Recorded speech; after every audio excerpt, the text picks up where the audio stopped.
Hello, welcome back to Amateur Podcast. I'm your host Attia, and with me here is Nico. I'm Nico. Okay, so Nico, I just recently watched the Duggar Family documentary. It's called Shiny Happy People. Yeah, me too, because you made me watch it. Look, I started watching. I didn't know a lot about the Duggar family. I knew they had the show called 19 Kids and Counting, and that's literally the. I would say that's the peak of what I know about them. And I know they had a lot of kids, and at one point, there was a controversy about some of the kids, and I think the show kind of dissolved. So, but you kind of grew up with this show, so I want you to talk about what was your experience watching that growing up. Yeah. First of all, trigger warning, because the Duggar family has quite a few scandals, physical abuse, sexual abuse, all that. So trigger warning.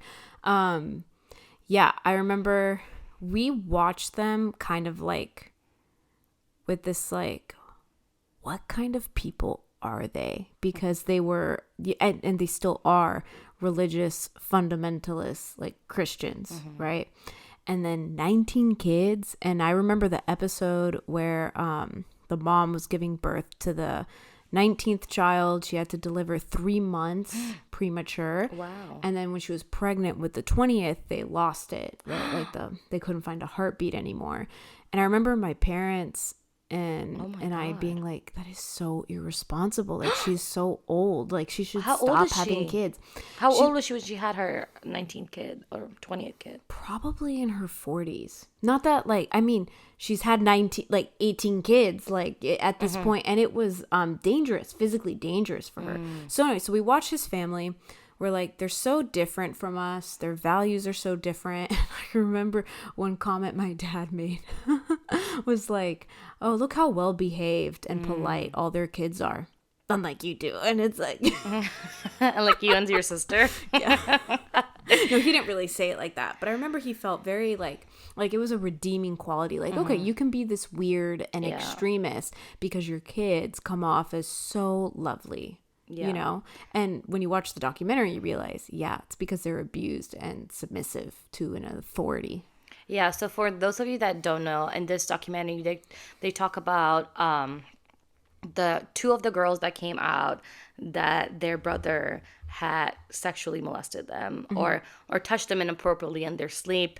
They don't really go into detail to what happened to them, but that's what was happening underneath everything. And their dad and their mom were covering up for the kid and putting him. Did they send him into some rehab of some sort, or like? They were a part of a church, and I forget like what the whole name is, but it's like the IBLP. Yeah, that's what I remember from the show, from the documentary. And the church was like, we have our own program that helps with this stuff, like. Yeah. And basically, he went and did construction, building the church. This is really not that different from Scientology. So basically, like, he went through one of the church's program. It was not a secular counseling program. It was not some sort of like It reminded me rehab. of one of those behavioral camps that people send their kids. That is like, oh, you have to go to the ranch because you were bad or something, and they cut log or something, and then they come back. And Yeah, supposedly they're changed, and they hadn't really started the show. This had happened before the show even started, and they still continued with the show and sold the show and made the kids lie. So, anyways, the point is, when I was watching this, I've never grown up with the Duggar, but I have seen growing up on YouTube family vloggers, and it really reminded me of. I mean, there are some family vloggers that have been taken down for some heinous acts or whatever, but there are also even the ones that you don't seem the ones that don't seem quote unquote unbearable or even are doing completely illegal stuff. There's still a lot of unethical behavior happening online because people are monetizing their kids and putting them up on social media. And some of the most famous clicks or the ones that generate the most views are, oh, my son just hit puberty, my daughter's first period, my son who is autistic having a meltdown because he didn't like his food, stuff like that. So really monetizing on their kids' monumental moments or milestones and then putting it out for hundreds and thousands of people to see. I wonder imagine if you were 12 years old and your mom posted, my daughter's first shave, and a million view. What happens to you developmentally in your brain when your own parent puts you out there for everybody? And what I've seen from these vlogs and everything, a lot of these kids say in the vlogs that they don't have any friends, that nobody wants to be their friend because they're quote unquote weird, or they'll quote the kids in school will quote the videos, or a lot of them are homeschooled. Some of them live in I don't know if you know about traveling families. Is that what they're called? The ones that live in RVs basically. And one of the really famous TikTok video that was taken from one of the family vlogs was one of their oldest kid. It was a family that was one of those that were like traveling in a van, the van families. And the kid for their birthday asked one night stay at a hotel so they can have their own bed and a shower. Isn't that sad? I have very extreme opinions on family vloggers and YouTubers in general. So, I mean, yeah, I could go off. And we're kind of in this era where everybody is canceling YouTubers at the moment. I'm here for it. 100%. I'm in my 20s now, but growing up, we watched YouTubers and our parents let us because they didn't think there was anything wrong with it, because they weren't really educated about YouTubers or something very new, and they cater towards children. So they're like, okay, I guess this is just an extension of TV shows or whatever. But to see all the childhood YouTubers getting canceled for grooming children, for talking to younger kids inappropriately, for just terrible, horrible things, it's kind of shocking. I wonder how many subliminal messages that we got as children. I don't know. It's kind of weird. So a couple of things, right? One is as a pediatric therapist, okay, YouTubers were the bane of my existence when I was practicing in the community. In a good way or a bad way? Horrible. They're the bane of my existence. Okay. I hate them, okay? Because you would ask kids, as part of like what we call rapport building, like you play these games where you are getting to know each other and it's like building trust with the kid. And it's things like, what's your favorite color? What's your favorite food, right? And one question is, what do you want to be when you grow up? And like so many of the kids I worked with would say YouTube influencer. And what year was this? When I was first working, like 2017, 2018. I wonder if people are like, oh, I want to be a TikTok star. Probably. Yeah. And they do, because I've seen that progression. Yeah. Professionally, I have. And so the other thing is kids basically copy behaviors that they observe. And first they copy other kids in school. They copy cartoon characters, right? But now they're copying YouTube influencers. And the biggest one were prank YouTubers. Oh my God. Ugh. Horrible. No social skills. Zero friends. Okay?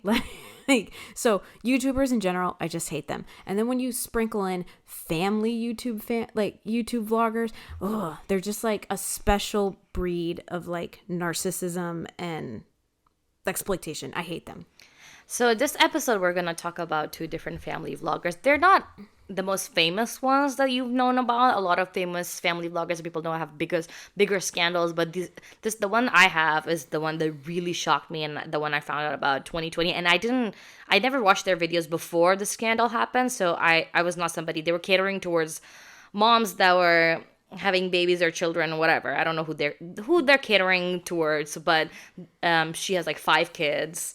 And that's the one I've brought. And I know you have one. So this one horrified me when I first started out as a social worker. Oh my God. Horrified me.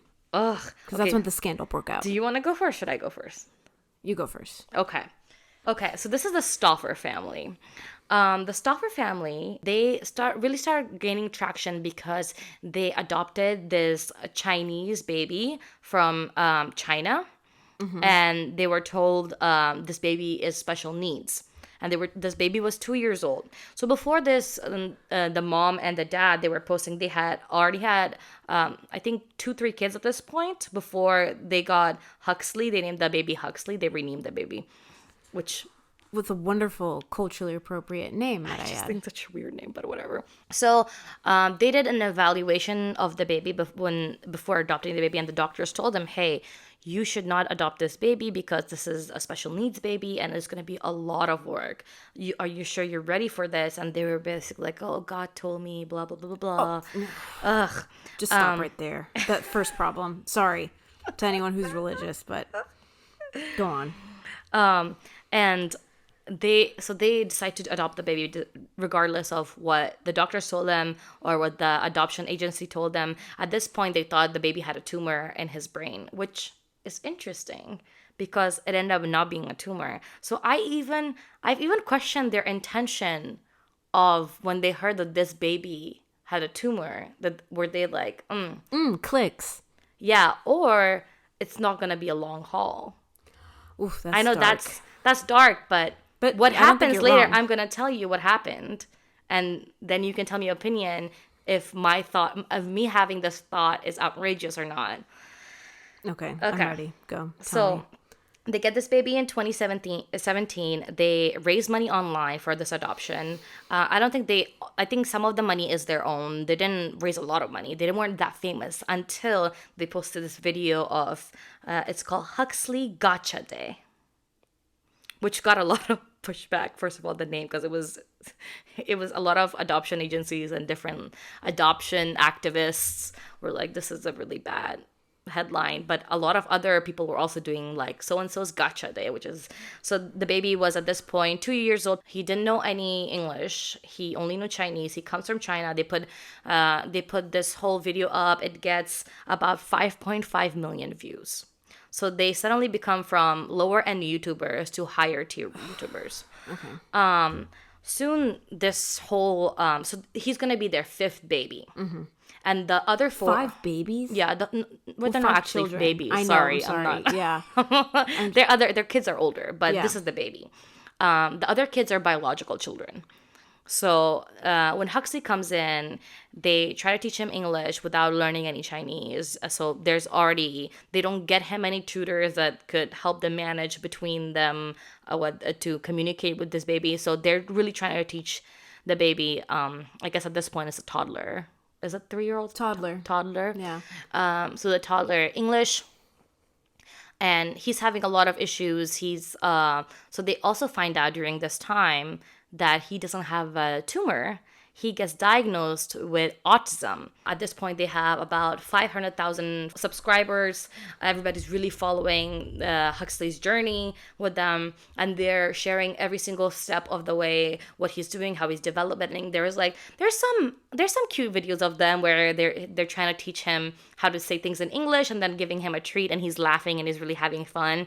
Those are cute, but there are other ones that he's having a meltdown because obviously he's maybe overstimulated. They're not meeting his need as for his autism. And after they find this out, things really change. That they realize that this is a lot harder than they thought. Even though they were told that this was going to be a special needs baby, but because the special needs wasn't according, and they complained about this that adoption agency hid this from them, or they didn't know, they thought he had a tumor, but in reality he was too young to have an autism test. He was 2 years old, and in China this is not common. They're not testing babies the way they do here in the United States. Yeah. So that's the adoption agency's experts said that this is not uncommon. It's not necessarily holding information. It's more that there's not resources to do these kind of tests. But he was already in the special needs section. So Huxley turns out to be, as it moves on, they realize he's nonverbal. He can't say a lot of things.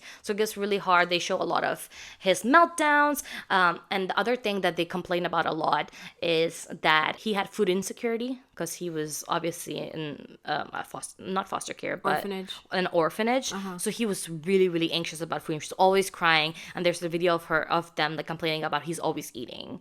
and he's always like screaming for food even though he's full. And people in the comments were like, hey, this is food insecurity, why don't you put like a bag on him and just put some goldfish or something in there so he can eat all the time.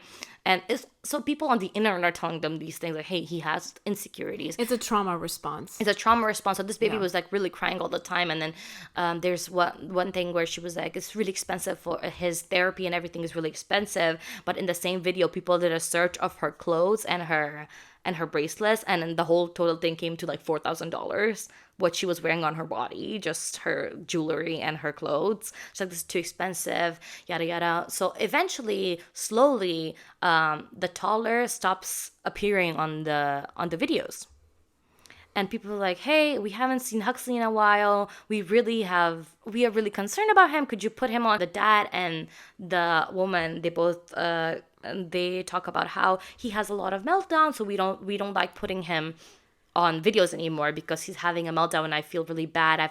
I've tried to film it, but then I have to just turn off the camera and cry because of how bad it is. So we don't want to stimulate him, which understandable, sure, whatever. So eventually people are really getting concerned and then they're getting really upset. Hey, like you're not, then she started deleting comments about people asking about the toddler. And this is the height of Corona too. So at this point, like this is when the pandemic, when everybody was basically blaming China for the pandemic, and people are being really racist against Chinese people, and so people are getting angry about what is going on. Where's your baby that you adopted from China?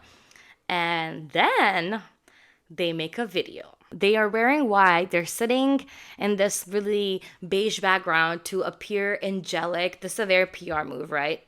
And what they say in this video basically is they've had to rehome Huxley because of his special needs. And she didn't know how bad it was going to be, and she was not ready. And the best thing, and supposedly Huxley was 100% on board with this, even though he's nonverbal and he can barely speak English.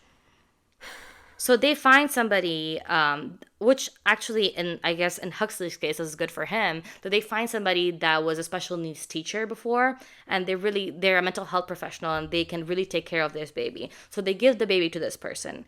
But it also happens strangely at the same time that YouTube has started to ban a lot of videos that are exploiting children, because YouTube got in trouble for monetizing stuff that have children on there. So it's happening at the same time. It's kind of interesting that and it also started demonetizing a lot of videos that had children on them. So it's interesting that their videos weren't catching as much, not only views, but also probably not getting as many ads at that time. So they rehomed the baby that they were like, oh, he's not returnable. And basically they make this video and leave the surface of the earth, and people are like, what the fuck, what's going on? And she just doesn't. So people call CPS. The CPS goes and visits Huxley with his new mom, and they said that he looked really happy, and he was like, the mom was really attentive, and he was well fed. So it turns out it was good for Huxley, but the way it was done, it was almost like he was picked for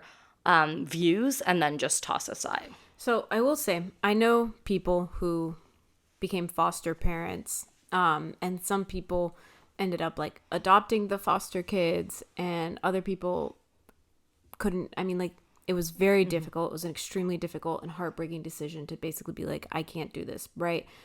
The major difference is that both of those foster parents, right, the ones who ended up adopting the kids and the ones who didn't, understood 100% what they were getting into and did the appropriate trainings.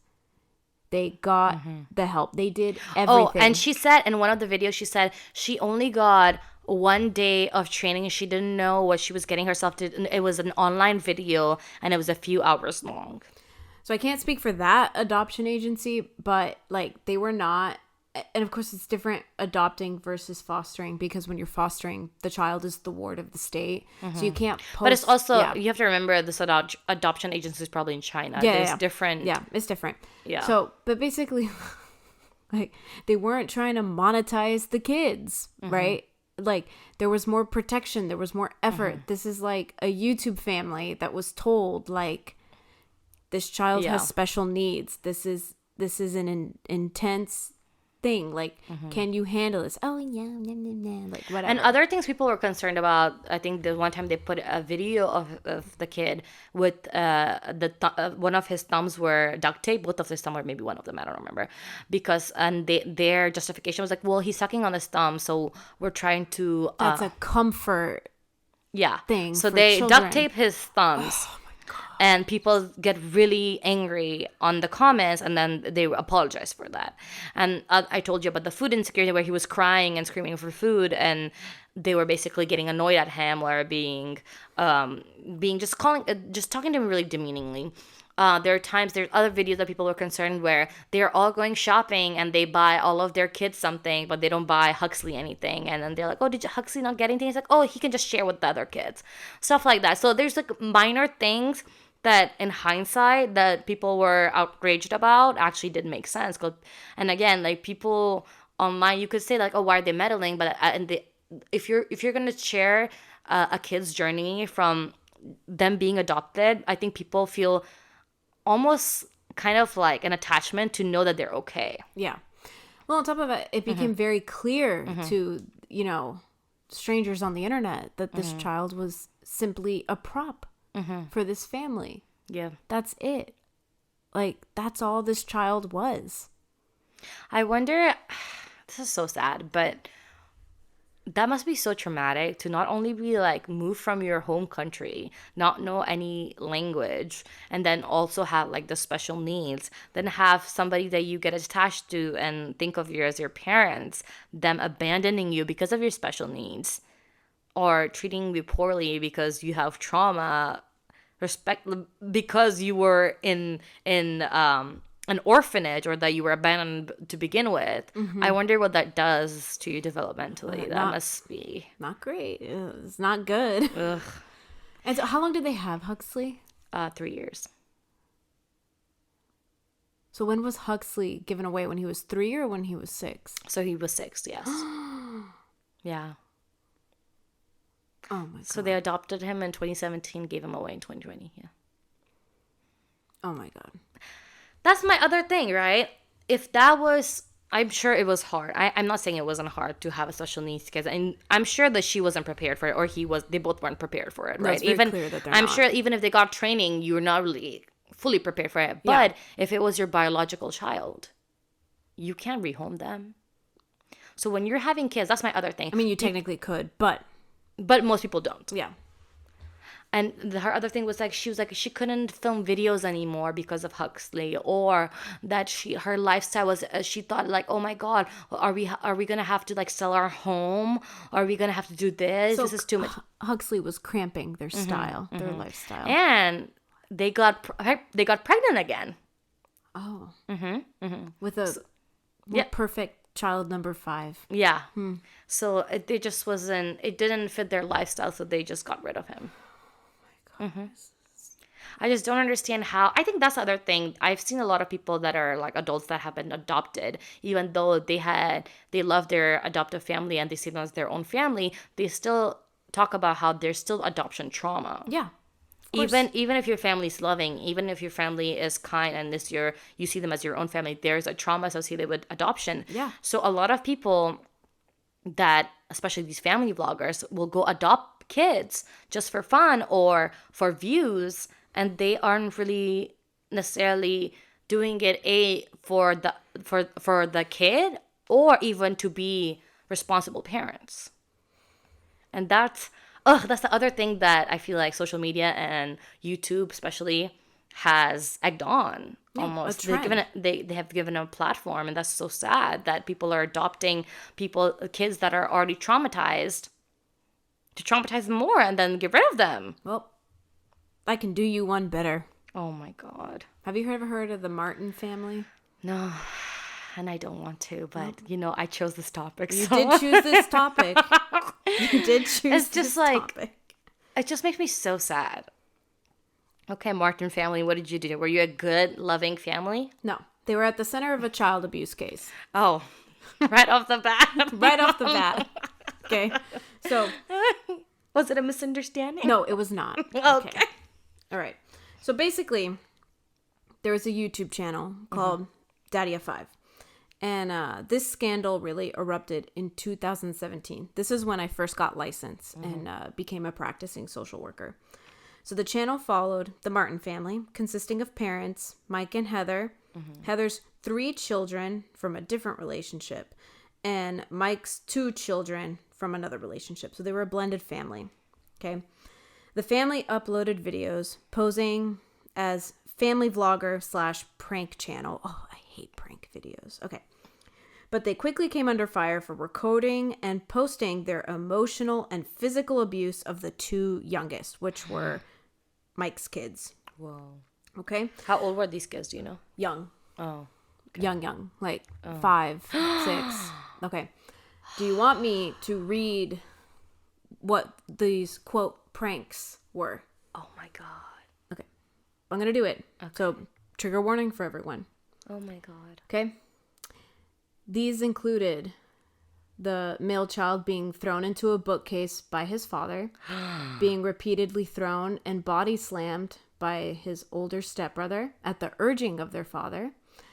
One of the other older siblings slapping the youngest girl at the urging of On their camera? father. On camera. How is this a prank? This is what? The mom pulling the youngest girl's hair, and the youngest boy being barred from a family vacation. The worst thing that the parents did was they would stage these bad deeds. And they were like, this is a prank. So they'd like spill the milk and be like, you did this. And the kids would get visibly upset, crying, their faces turning red. Oh my God. So basically, So torture. Okay. Physical and emotional abuse. So the people of YouTube, right? The strangers. The good people the of good YouTube. people of YouTube. I mean, were outraged over this. And it got so bad. And another YouTuber, I forget their name, but they were like a Canadian YouTuber. And they actually posted this video of them like laying into the family, right? And like basically pointing out how all this stuff was abusive. And that got a lot of views. So basically, the videos resulted in the 2 youngest children being removed from the Martin home and placed in emergency custody of their mother. Mike and Heather were sentenced to 5 years of supervised probation for their abuse. Daddy of 5 channel was removed from YouTube for violating their guidelines and policies. However, they still remain active on YouTube to this day. They violated their probation multiple times by So are the kids back with them, or are they taken away? That's what I'm not clear of. Okay. But basically, less than a month after losing custody of their kids and sobbing to their viewers in an apology video, they returned to YouTube. Oh my God. Yep. They came up with a new name. They had, in 2018, so after their kids were removed, 2 million followers. And they still did stuff to the 3 boys. Things like the dad going, quote, psycho over video games, letting the boys wrestle to the point of getting hurt, stealing their phones to read their text messages, and the boys distressed and screaming at the parents to turn off the camera. Oh my God. They were officially terminated for a second time on YouTube, July 18th, 2018. However, in November of that year, they resurfaced on YouTube for a 3rd time, this time under the name The Martin Boys. And it was advertised as a solo channel featuring just the boys, not the parents. Well, that didn't last long. A year later, parents came back on and it was changed to The Martin Family. Yep. Wow. Yep. So they're still making YouTube videos today, basically. Actually, they got banned completely from YouTube, set up a website, and were charging $5 for subscribers to watch their content. What the And they're on TikTok, I think. Oh, and they had a baby, so. Yep. It's been ridiculous. How is anybody allowed to be a parent? I know, right? Everyone, I feel like this is a sidetrack, but I feel like all the sport people I know, or like people I am like, oh, you'd be a good parent, or like educated and kind and calm. They're like, oh, I don't want to bring children in this world, and all these people that are abusing their children for views are having 5 at a time. So here's my issue with family vloggers in general. It's one thing if you are an influencer, a food influencer, or a fashion influencer, right? And like your child makes an appearance. Yeah. Okay? But they're not the center. It's not your It's brand. not about your kid. Yeah. Exactly. Fine. Whatever. You're sharing your life. Whatever. When I think of family, the words that pop up of what ideally what a family should be is safe, secure, protective. It should be None of those things, these people. Nope. It should be education and learning, right? And preparation for these kids to go out into the real world and be able to be productive members of society. Additionally, it should be loving, supportive, and an encouraging environment. And when you monetize your family, it inherently becomes exploitative. And it can no longer be those other things. So I think, I don't care if you're like a picture perfect family vlogger, like you are still exploiting your children. And children can't consent to be on these videos. Even if they say, yes, I'm excited to do it, they can't really consent for you to monetize their life and for their milestones to be out there in public for everybody to see. And consume. That's the thing. It's just like, like this consuming. Ugh. And it's like experiences. also, this is again another trigger warning, but another concern that has been a lot of people that have not very good intentions, like, people who like children are watching these videos, and they will I don't know what's it called on YouTube, where you can tag a spot where a child is either in a bathing suit or something. That's disgusting. Yeah, so pedophiles were doing that in these family videos. And it'll be like in the comment section, be like, go to this part or whatever. And YouTube has tried to ban that ever since, but that was also an issue back in maybe up until 2020, 2019. That was an issue. So you're putting your kids exposed out there for all these people to strangers who you strange don't men know, that are disgusting and that have bad intentions, saving these videos or watching these videos. That's, I don't know. I cannot get past the exploitative nature of this. Yeah. I cannot get past it not being about making a buck at the expense of your kids. Yeah. Because it's kind of like what we talked about, the therapy influencers, right? There's a conflict of interest. As a parent, I want to be protective of my child. Yeah. I want to protect them.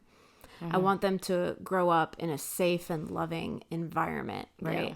But if I'm concerned about paying my bills and using my kids to pay my bills, I'm going to think about like the content that's going to get me the most money.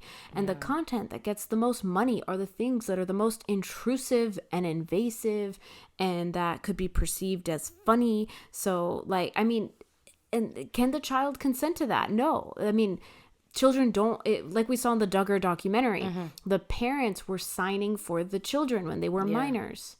Even when they're adults, the Duggars did that. Yeah, I mean, that was kind of crazy. But did you ever happen to read the book "I'm Glad My Mom Died" by Jenny McCurdy? No, but I want to. It is a really good book, and it's about how, as a young child, her mother used her to pay the whole family's income. So the house's mortgage was on her. The bills were on her. So if she ever stopped working at the age of 10, the whole family would go under. And she was constantly guilt-tripped and also praised that she was paying the bills for her whole family and she was taking care of her whole family, her siblings and her parents and her grandparents, everybody. And she never consented to that. So, and she talks about in her book how it has affected her emotionally, mentally. It's just awful. Like, her mental health is completely compromised because of everything her mother did to her. And I can guarantee you that that's how probably these kids feel that are on these vlogs. I can't even imagine just me doing all, like, as a 13-year-old, as a 10-year-old, 12-year-old, you're doing all these embarrassing things and they're so awkward and you're already, like, ill about yourself. You're like, ugh, I don't want anyone to see me. You're going through all these bodily changes. And for somebody to film it, can you imagine when you had your period or had your first shave, somebody was in the bathroom just filming you. And then posting it online for Millions of people to view. Yeah. And then you going to school and your friend being like, oh, heard you got your first period. Like, that's so traumatizing. That's why I think family vloggers are in a special circle of hell. Sorry. I really do. I wonder in a few years when these kids grow up, whether they'll come out with their stories.